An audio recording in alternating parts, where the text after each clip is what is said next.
बहुत बहुत स्वागत है आपका विंध्या टाइम्स में। हाजिर हुए हैं दोपहर तक की दो बड़ी खबरों के साथ। बात करते हैं पहली खबर की।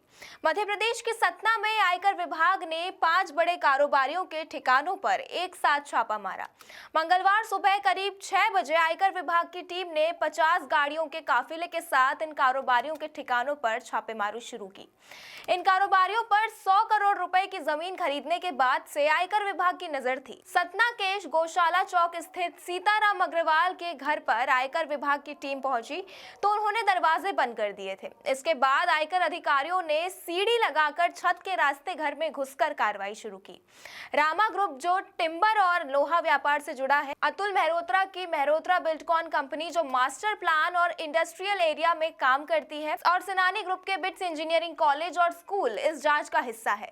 ये सभी कारोबारी किसी न किसी रूप में आपस में जुड़े हुए हैं और 100 करोड़ रुपए की जमीन सौदे में मुख्य रूप से रामा ग्रुप के नरेश गोयल, मेहरोत्रा ग्रुप के अतुल मेहरोत्रा और सुनील सेनानी शामिल थे। लेकिन इस सौदे में महत्वपूर्ण भूमिका निभाने वाली हुंडी कारोबारी सीताराम अग्रवाल, जिन्हें रामू दलाल के नाम से भी जाना जाता है, भी आयकर विभाग के रडार पर है। साथ ही बड़ी फ्लोर मिल स्थापित करने के कारण अतुल मेहरोत्रा के साथ जुड़े संतोष गुप्ता भी विभाग के निशाने पर है। इस कार्रवाई का नेतृत्व joint director investigating wing IT Jabalpur के जी.के. मिश्रा कर रहे हैं और इसमें 100 सदस्यीय टीम शामिल है। छापेमारी के दौरान 5 कारोबारियों के 25 ठिकानों की जांच की जा रही है।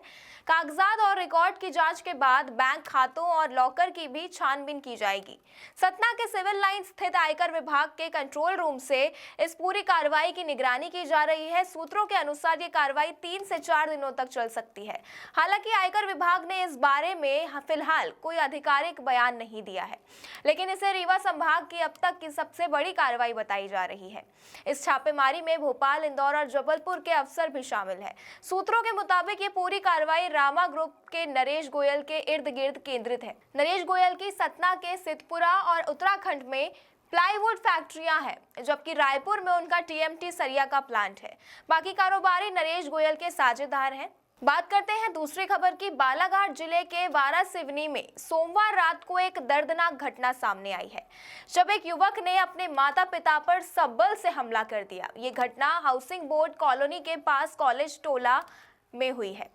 मोबाइल देखने से मना करने पर युवक ने गुस्से में आकर हमला किया, जिसके बाद दोनों को गोंदिया स्थित अस्पताल में भर्ती कराया गया। मंगलवार रात करीब 10 बजे मां की मौत हो गई, जबकि पिता गंभीर रूप से घायल है और उनका इलाज आईसीयू में चल रहा है।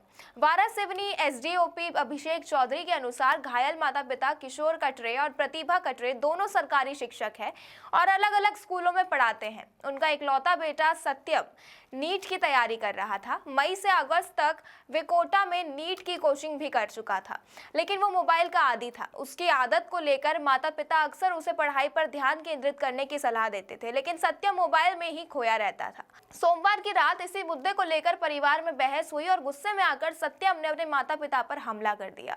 सत्यम ने खुद डायल 100 पर घटना की सूचना दी थी और पुलिस ने उसे गिरफ्तार कर लिया। सत्यम के चाचा अरविंद कटरे ने बताया कि वे अपने घायल भाई के साथ गोंदिया के जानकी मल्टी स्पेशलिटी अस्पताल में है। उन्होंने बताया कि उनके भाई को सिर, कान और दिमाग में गंभीर चोटें आई है, जबकि बहू प्रतिभा के सिर का ऑपरेशन किया गया। अरविंद कटरे ने यह भी कहा कि परिवार के सभी सदस्य अच्छे थे और सत्यम भी पढ़ाई में होशियार था, लेकिन कोटा से लौटने के बाद वे शांत रहने लगा था। स्थानीय सरपंच कन्हैया खैरवार ने बताया कि पुलिस से घटना की जानकारी मिलने के बाद वे घटना स्थल पर पहुंचे थे। उन्होंने कहा कि परिवार और उनके बेटे का व्यवहार हमेशा अच्छा था और ऐसा लगता है कि पढ़ाई के दबाव में आकर सत्यम मानसिक रूप से परेशान हो गया था, जिसके परिणाम स्वरूप ये खौफनाक घटना घटी।